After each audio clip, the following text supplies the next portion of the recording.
So everyone, we are going to talk not so much about ransomware now, but the implications of ransomware and what they actually have on our data and on our lives.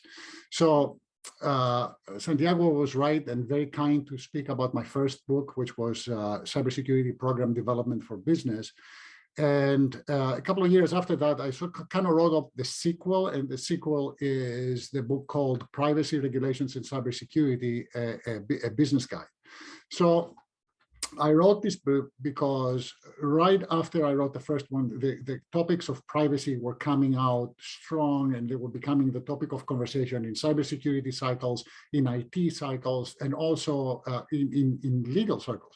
GDPR and other regulations have brought this to the forefront, and everybody's talking about privacy. Everybody's talking about, we need to protect the data and the anonymity and this, that, and the other. And the fact of the matter is that very few people actually know what privacy really is, what the definitions are. There are regulators that are putting in legal frameworks trying to govern privacy, and they themselves don't have the necessary scholarship to really understand the topic. And then you have cybersecurity, which, as we know, is a parallel track to the value creation of IT. And now all of a sudden, cybersecurity has to deal with privacy. And that is what we call an overloaded operator, and something that we want to avoid. Cybersecurity and privacy are very closely related, but they're not the same thing. And we have to know where to draw the Mason-Dixon line in this case. So I'm going to take you into a journey that's going to be somewhat quick, because the presentation that you're looking at, which I am going to share with everybody, is actually a significantly condensed version of an 8-hour workshop that I delivered to ISACA and other organizations on this topic, where we dive into a lot more details. Here, we're going to move quickly, and we're going to go through each one of these topics so that you get an overview of what it is that we're dealing with. So when you get back into your own company, your own organization, you can actually start having a meaningful conversation about these 3 domains, right? So we're going to start with, understanding privacy. And the questions that we need to ask in that front is like, what exactly is privacy? What does the word privacy mean? Do we understand when we describe something as private? And it's really funny that a lot of people address the definition of privacy as like, it's like pornography. I don't really know what it is, but I know it the minute that I see it. So they're dealing with privacy in the kind of the same way. Well, I'm not so sure that I can define for you what privacy is, but I know if asked where to say no. So there is confusion between privacy and secrecy, and so on and so forth. And certainly these things are not bi-directional, right? So we can have many secrets that are not private. There may be secrets of others, other negotiations. And is it a question of privacy being personal? Is it coupled to your personhood? It is a very complex story. Interestingly enough, when I started in the journey of writing the second book, sort of kind of a sequel, I was really fascinated about privacy. And I was pretty much in a similar space where the rest of our professionals are. And I did a lot of research over several years trying to figure it out.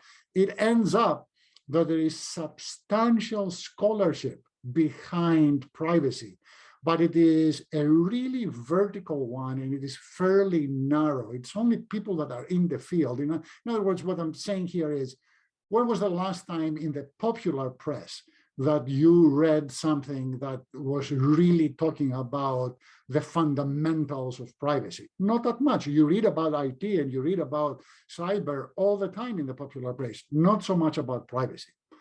So let's start with some definitions, okay? Let's start with MerriamWebster, a kind of a go-to, and they define privacy as the quality of state of being apart from the company or observation. In other words, in that definition, privacy is seclusion. They want freedom from an unauthorized intrusion. They do indeed refer to secrecy.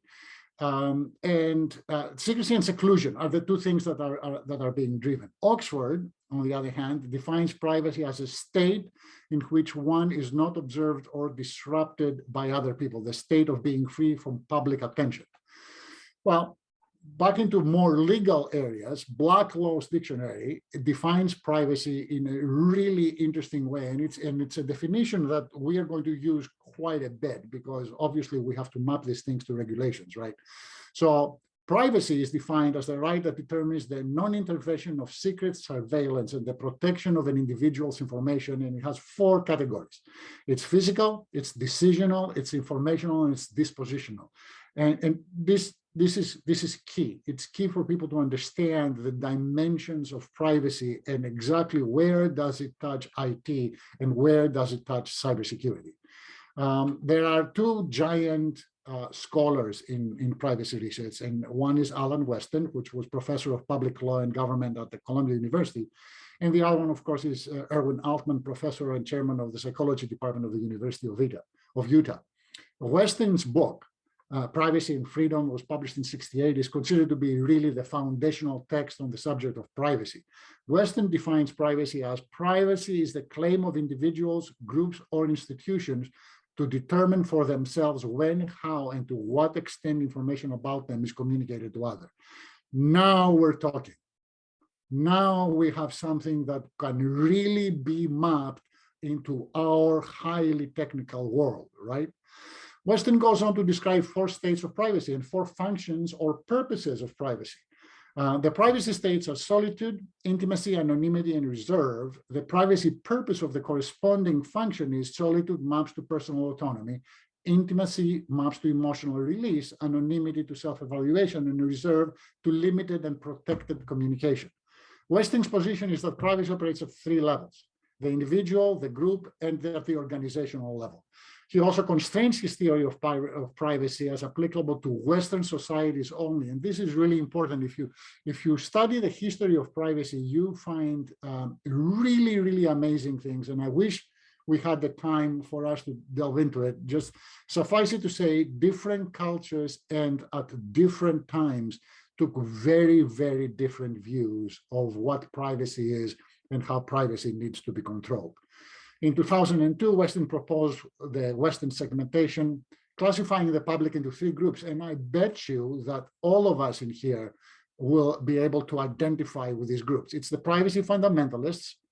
Those are the ones that place a premium on privacy. And they are about 1/4 of the population.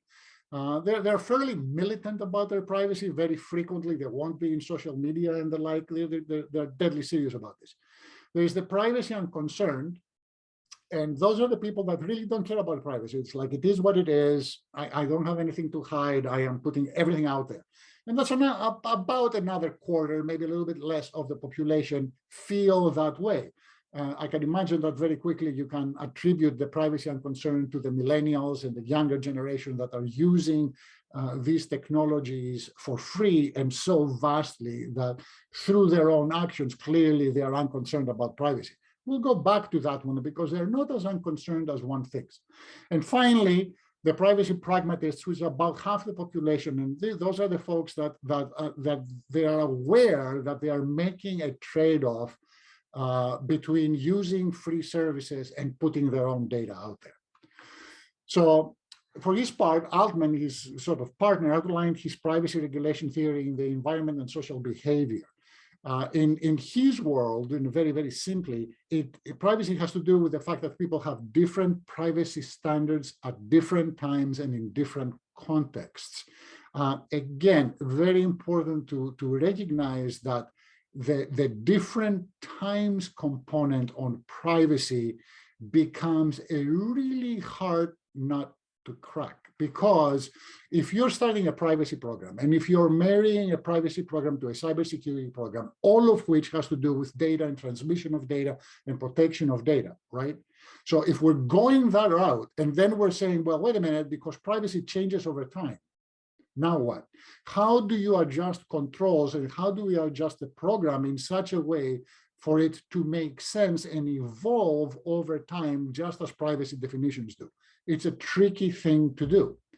According to Altman,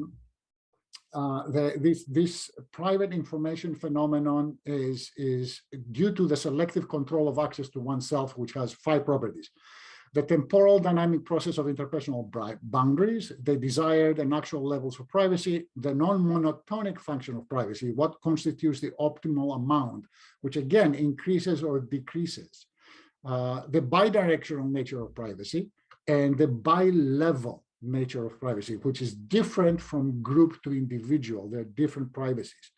and so on and so forth. And essentially, Altman and Westing share views on privacy as a very dynamic state, which it is, which we all agree, with multiple inputs and outputs. And it's essentially a system of in constant state of rebalancing depending on an environment. Well, if you have a cybersecurity professional that reads that definition, she's running to the mountains, because this is a very difficult thing to put controls around and to understand how this evolutionary nature of privacy is affecting your own data and your own environment. A little bit later in '72, Nancy Marshall's work in her article, Privacy and Environment, really took this to the next level and developed the privacy preference scale, which has 6 primary states. It's intimacy, solitude, anonymity, reserve, seclusion, and not neighboring.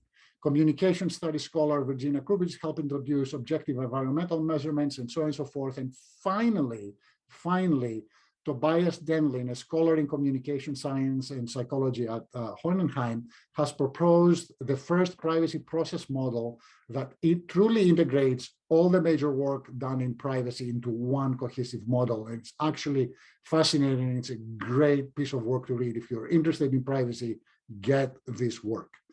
So this is where we're at in terms of privacy. This is what it is that we're dealing with. And privacy as a topic has been around a lot longer than people think. And I mean, privacy has been raised into our consciousness lately, because everybody's talking about GDPR and all the regulations, the CCPA and all that kind of stuff. But in fact, privacy has been something that's been discussed way before 1888, when Tom M. Cooley, Justice and Chief Justice of Michigan Supreme Court, wrote a treatise on the law of torts, or the wrongs which arise independently of contract. And that was one of the first legal briefs that the topics of privacy are actually laid out and discussed. The most incredible book in this is the article, not book, I'm sorry, the most incredible piece of literature with that was The Right to Privacy, which was in the Harvard Law Review by Warren and Brandeis. I'm not going to read the rest of the list here, and these milestones are far from complete, as you can understand. But the point here is that there is a lot of work that has been done, and it's indicative of the evolution of privacy, both in terms of scholarship and in terms of something that we need to deal with in our daily lives operationally. So how do we deal with privacy operationally? Up until very recently, privacy was not dealt with in the explicit way by regulations protecting data. So we need to take a step back and start narrowing the scope of the conversation. Otherwise, we're going to be talking about this for forever. So from a cybersecurity, now is where we start putting on the lens of cybersecurity, and we're saying, well, from a cybersecurity point of view, what is it that we need to know about what's happening in terms of how privacy and regulations are affecting our ability to do work with data? So by definition, we are going to be limited in scope. We're interested in privacy regulations that are specific to our data at rest and in motion and during data processing. Now, I'm not going to spend a lot of time talking about securing data during data processing. That's a very gnarly conversation and a very important one, and certainly out of scope of this conversation. But the at rest part and the in motion part, everybody feels very, very comfortable about the encryption systems essentially, and the authentication systems that can govern these kinds of things. So regulations, what are we talking about regulations? In our world, regulations is always going to be the regulations that are being imposed by an authority that has a legal right to stop you essentially from doing business. So what do we need to know? What we need to know is a one-pager. You need to create an executive summary company privacy profile. So you need to collect the following data before you can map anything to regulations that are applying to you. So first, start with your revenue. And then where are you going? Where are you doing business? Country, region, states, and cities. This becomes very important, especially if you're dealing with the United States, because the United States, in terms of privacy regulations, is completely decentralized. So California has a regulation, Massachusetts has a regulation, Virginia has a regulation. Every one of the states, to one degree or another, either has a regulation in the books or contemplating one. You can imagine that if you are a business, say Google, you are really not liking all of this because you now have to comply with regulations across 50 states. That's why you see an intense lobbying effort from the tech companies to the federal government saying, create a privacy regulation at the federal level that will supersede all the local regulations. So where you're doing business until that moment happens becomes important. Obviously, if you're doing business across continents, then that becomes critical because you are more than likely going to be affected if you're doing business in Europe by GDPR, if you're doing business in Asia and other places by the corresponding laws there. And then finally, PIIs, that's personally identifiable information.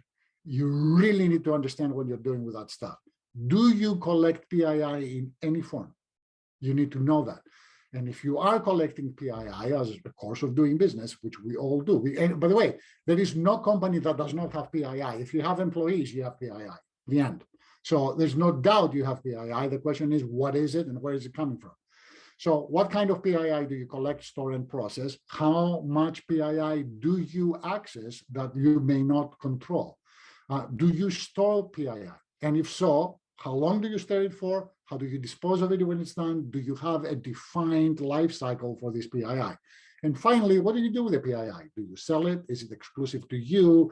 Do you share it? Do you enhance it by adding additional data? Do you aggregate it? All of this information is very, very important. And the minute that you start talking about aggregations and enhancement of data and so on and so forth, regulations and controls against them become even more complex. So, and finally, how do you collect all of this data? How do you create your executive summary company privacy profile? You start talking to people in your own company. You start forming a team in your own company that starts looking at the way that the business is operating and where the data is being stored, how the data is being processed, how it's being controlled. And in order for you to do that, if you're charged by doing that, in order for you to do that, you're going to have to know a lot more people in your company that you probably know now. The second step that you need to do is you need to identify the jurisdiction. Where are you doing business? And this slide tells you exactly what are the things that you need to keep track of. And the step 3, you get to know the 800-pound gorilla, which is GDPR. And GDPR is the golden standard of data protection laws. And at this point in the game, I'm sure that everybody knows quite well, GDPR is the European General Data Protection Regulation that governs how we deal with data and privacy in the EU. So this is step 2 and step 3. Around the world in 90 seconds, give or take. And again, remember, this has been severely condensed for a very long workshop. The areas in the map that you're looking at that are shown in red, they have significantly robust privacy regulations and data control regulations, and with the corresponding fines. And then everything else, as you can see on your screen, the rest of them are either limited, moderate, or robust regulations, but they don't apply to everything. So in the United States, if we're going to use it as an example, remember, we are dealing with a very fragmented country. So in other words, there is a lot of federal laws that are very vertical, and there is also a lot of state laws that apply to companies doing business in that very specific state. Here's a couple of examples of some of the acronyms that are people are dealing with privacy laws have to know and be conversant with. And this reaches only down to H. The acronyms literally on the regulations that we have to deal with in the United States. Scroll to Spain, as we say.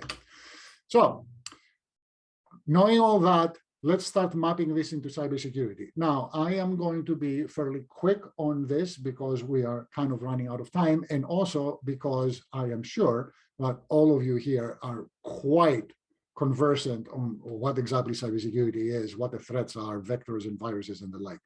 So this is just a quick reminder about what cybersecurity is, best practices intended to ensure and preserve confidentiality, integrity, and availability, plus now the safety of people and environments.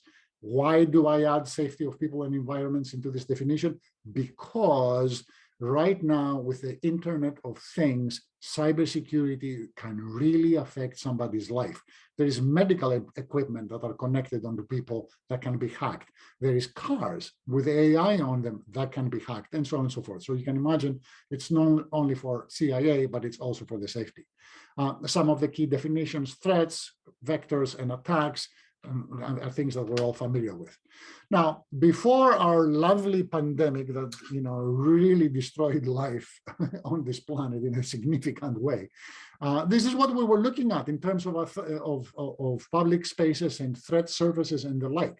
This was a very well-defined world. This was pretty clean. I mean, we understood it, we could protect it, we were talking about the perimeter, we did all of this kinds of stuff.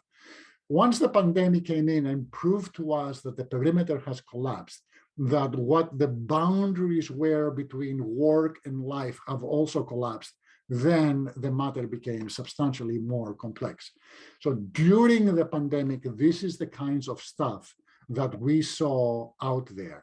92% say threat actors will increase cyber attacks on individuals, and we saw that actually manifest itself. 87% said the rapid shift to work from home increased the risk of data privacy and protection issues.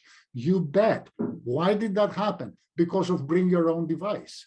Well, one of many reasons. But the minute that you're dealing with bring your own device, you are now introducing significant complexity and conflict with the way that your organizational data is being moved around. Yes, I know all about the different profiles and things that you can do to machines to segregate work environments from personal environments, but seriously, this is an important issue, and the bring your own device is complicating things a lot. And about 0.5% said threat actors will take advantage of the pandemic to disrupt organizations. Yep, that is exactly what happened. They did take advantage, and we have been reading in the news over the past 2 years now of exactly all of the things that happened, to say very little about the damage done to healthcare because of this. So post-pandemic, according to risk-based security, there were 2,953 publicly recorded breaches for the first 3 quarters of 2020. That's a 51% increase. Again, I'm not a big fan of reading slides, but you will have them. You can read it on your own. The statistics are grim. The pandemic presented an opportunity to cyber criminals to take advantage of the confusion, of the disarray, and of the running around of IT and cybersecurity people trying to secure a constantly changing environment and people working from home. So how do we deal with privacy and cybersecurity? And one of the best ways that I have seen this being done is through NIST. And again, everybody knows NIST, and everybody is familiar with the NIST cybersecurity framework. Well, it ends up that there is also a NIST privacy framework, and the NIST CSF and NIST PF map really well. We're going to go through some of these slides here so you can see it. But what is the easiest way for us to think of privacy in the domain of cybersecurity? So privacy is what? Privacy is a right of people. Confidentiality, on the other hand, is what? A property of data, any data, not just PII. Privacy is a right to control access across a person's physical, decisional, informational, and dispositional dimensions. Remember all those funny definitions before? Confidentiality is an agreement on the rating of data. And as all of you know, confidentiality changes over time. Most certainly it changes in ways that we can understand easily, like in the federal government, you have the Freedom of Information Act, and there is a sunset of things that are considered to be top secret. After X number of years, this classification drops off, sensitive material goes away, and it becomes available to the world. It becomes public. So you have a confidentiality change from top secret to public. Very big difference. And finally, privacy is a right protected by law around the world. Well, now it is. It didn't used to be, but here we are. So confidentiality, on the other hand, is an attribute of data that can be regulated. And that's where the regulations are going after. They're going to regulate attributes of data. This is the cybersecurity domains. This is great work by a gentleman called Henry Jiang. And he maintains this. This is probably the latest version of it from last year, from late 2020. Why am I showing this? Because all of these things that you're looking at your screen are frequently domains in of themselves. For example, security architecture is a subject of significant expertise, a study, and a domain in of itself, and so on and so forth. All of these things that you see here, threat intelligence, security operations, access control, all of that kind of stuff are massive domains of study and expertise that's needed in any organization. And on top of that, you have to take all of these things and you have to map it into some sort of a privacy program. How do you do that? This is how you do that. So please meet Anne Kavukian. Anne Kavukian is truly the god of privacy. She is an amazing, amazing professional. She's out of Canada. Her contributions to the field require just a workshop in of itself. She created the 7 foundational principles of privacy by design. And you're looking at them on the right side of your screen. It starts by taking a user-centric approach, avoid false dichotomies, be transparent, full lifecycle protection, valuing privacy as the default, which we all know in many cases it's not, and be proactive to prevent breach rather than just reacting to it, to a breach, and finally embed privacy into the design of any and all systems.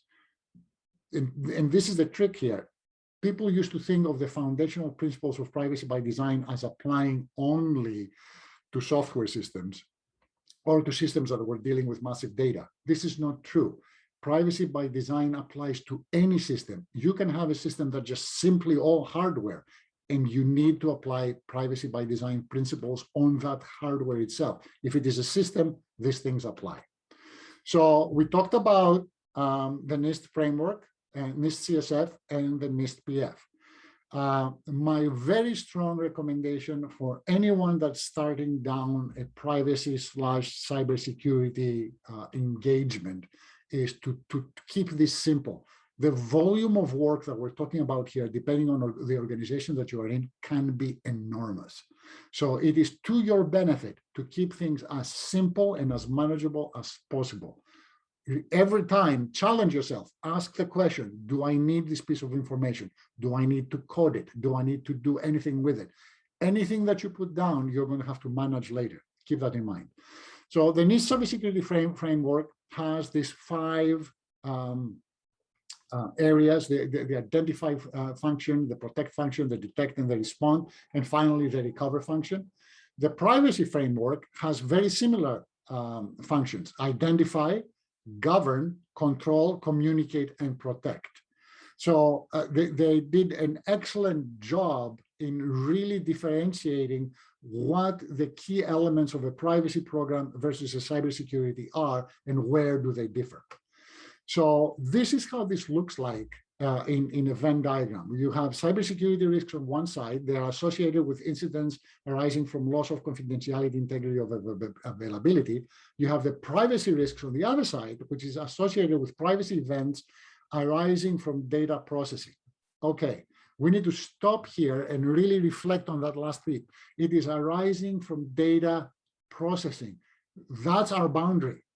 Because if we expand this to talk about privacy risks as it applies to all aspects of interaction, including the physical world, we will have a very hard time as cybersecurity professionals trying to map it. It's not going to work for us.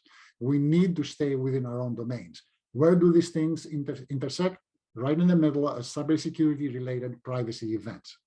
So this is the areas of and the functional areas where NIST CSF and NIST PF intersect. Cybersecurity risks we discussed before: identify, protect, detect, respond, recover. Privacy risk: identify, govern, control, communicate. What is being shared? Protect, detect, respond, recover. That's what's being shared. That is your problem.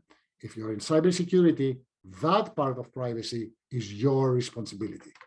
And it looks like that. Your circus is cybersecurity.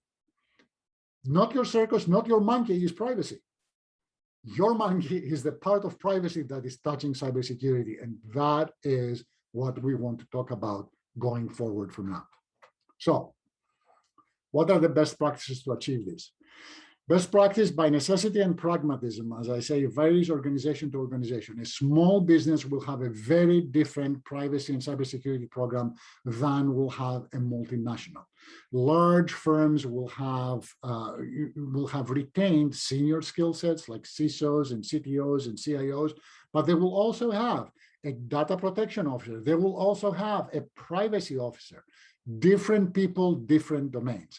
So where you work and how your organization looks like will really define a lot about what the best practice is for your very specific environment.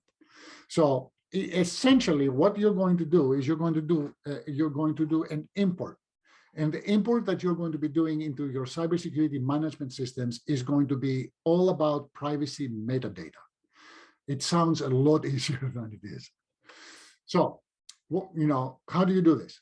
And what is, the only area in cybersecurity that we really care about in terms of mapping privacy metadata into cybersecurity metadata? And that area is assets. Okay, so what's an asset? Asset is anything of value. Okay, if it's of value to you, it's a value of others, so therefore it's an asset. Assets include data, hardware, systems, softwares, processes, and workflows.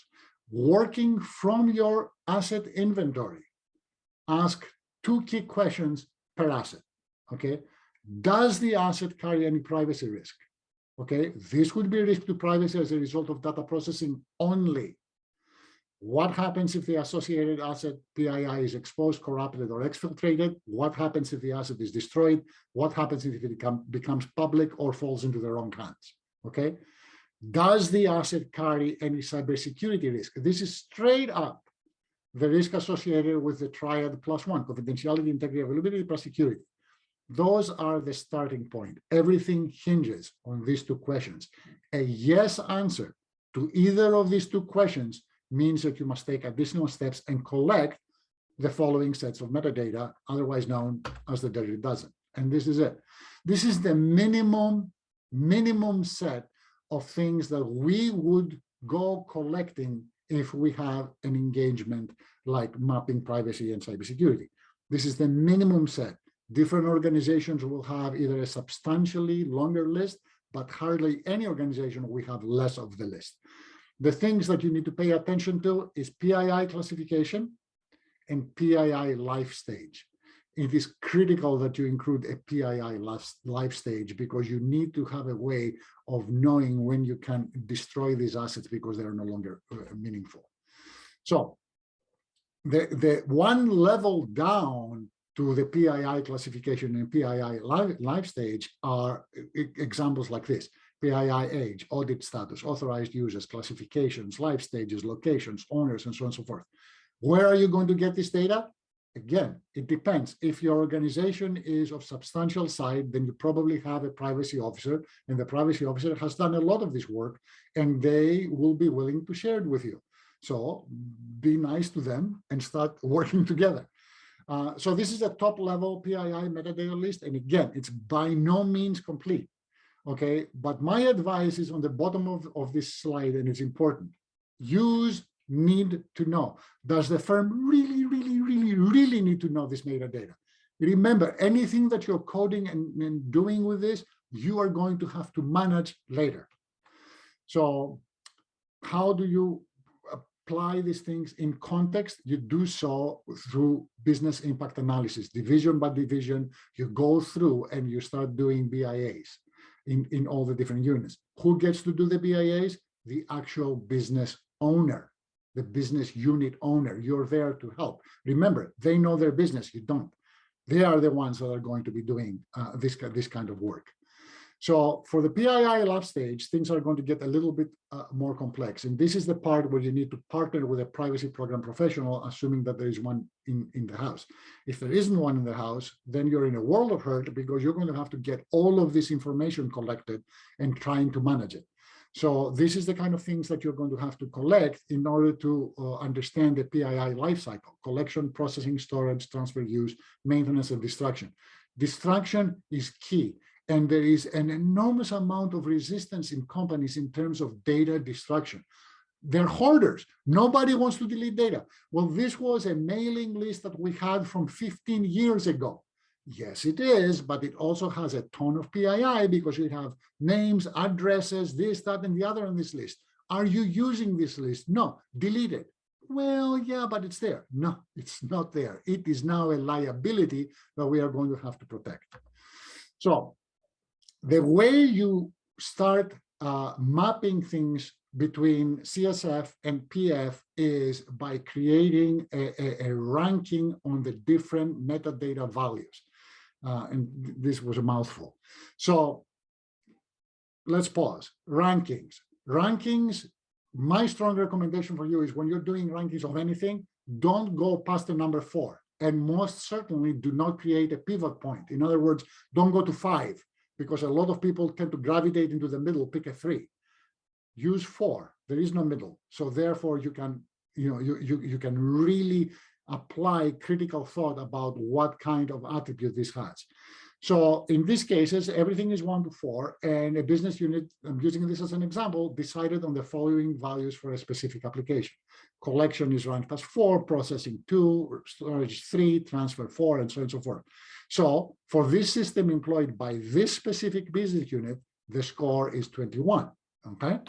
So how are you going to apply it? You are going to use a spreadsheet that has all of these formulas in it, and then you will be able to sort and rank the spreadsheet based on these values, which is then going to give you what level of sensitivity is this PII asset, and therefore the level of controls that need to go on it. So this is kind of how that looks like. There is a spreadsheet that you will create, and this spreadsheet is dependent on hundreds of other spreadsheets. And what I suggest that you do is go to visit cybersecurityforbusiness.com and click the link called Organist. This is our own implementation of NIST CSF and NIST PF, enhanced with a variety of other subsystems that makes this kinds of exercise very easy to manage, because everything is in one place, and then you're able to manipulate that. If you don't want to use a tool like Organist or other tools that are out there, then you're back into spreadsheets, and best be comfortable with multiple linked spreadsheets, because there will be at least 2 or 3 spreadsheets per business unit, all of which have to feed one into another. So you need to be able to cross-link this stuff. Again, depending on the level of complexity, you can see that this can become a significant exercise. So I'm very, very briefly going to plow through the latest threat assessments that you all know. My personal favorite for threat assessments is ENISA. ENISA is the European Union Agency for Cybersecurity, and they produce these threat assessments annually.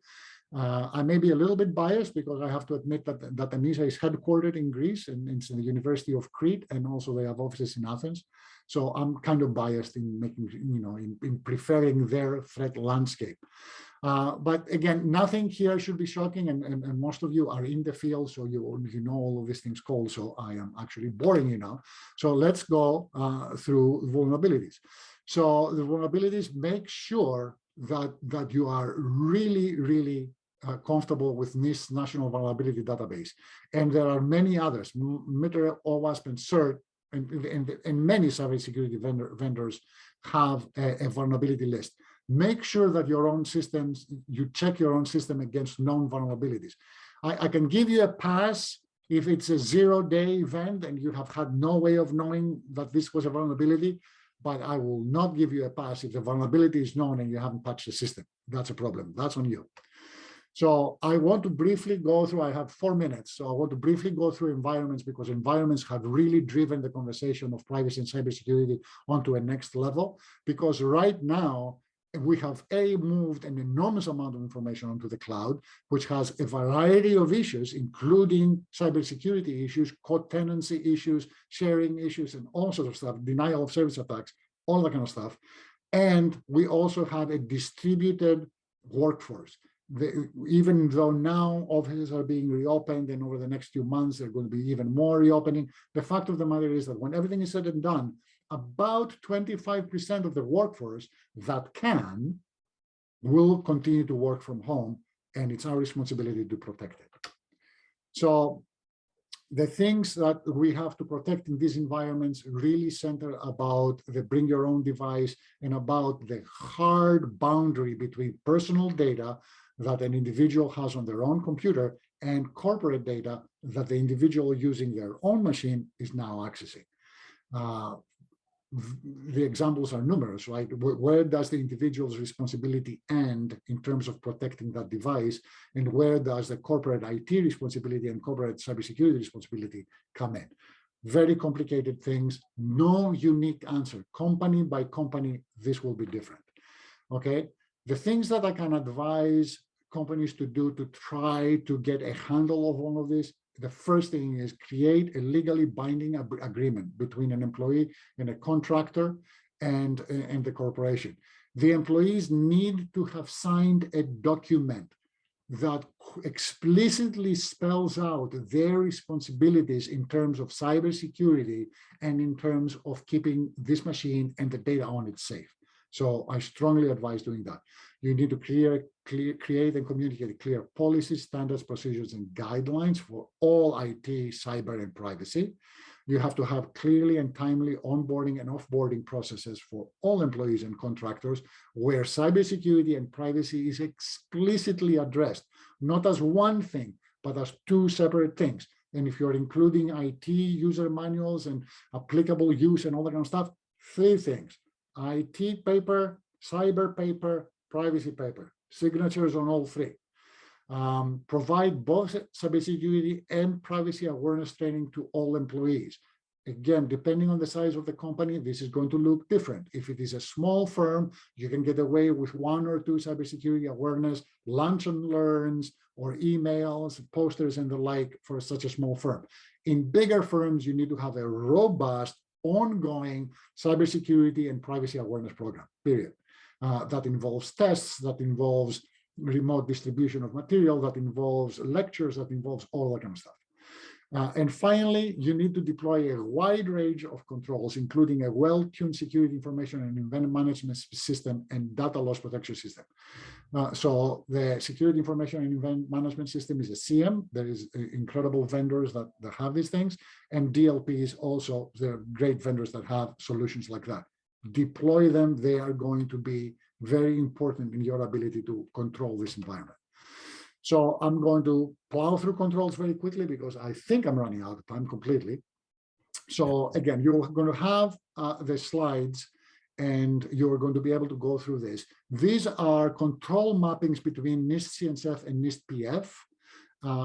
And right now this is under debate exactly as to which approach to take, and you can pick the approach that works better for you.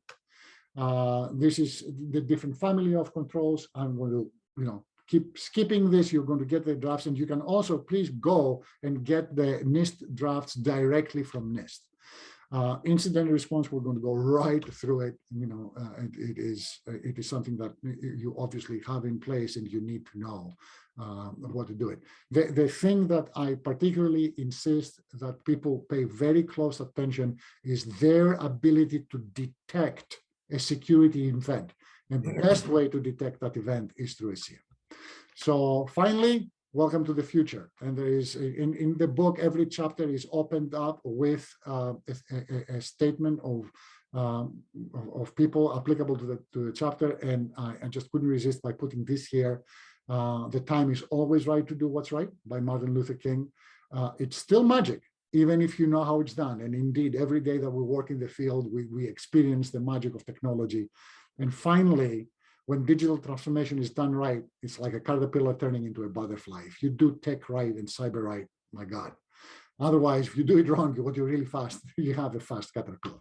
So I wanted to thank you. I'm sorry that I plowed through all this quickly. I wish we had more time to delve into this in detail. I'm available for your questions. You can have this presentation. You can also contact me directly. Here's all my information. You can contact me. We can take this separately and we can discuss it offline. Are there any questions? Oh, Chris, we actually ran out of time. So thank you very much for being with us today on behalf of the Cyber Institute. Thank you for sharing your presentation, and we'll definitely just make it available for everyone. So yeah, a pleasure to have you. Anything else you want to say before Brian comes in? No, the pleasure is mine. Thank you. I'm looking forward to hearing what Brian has to say.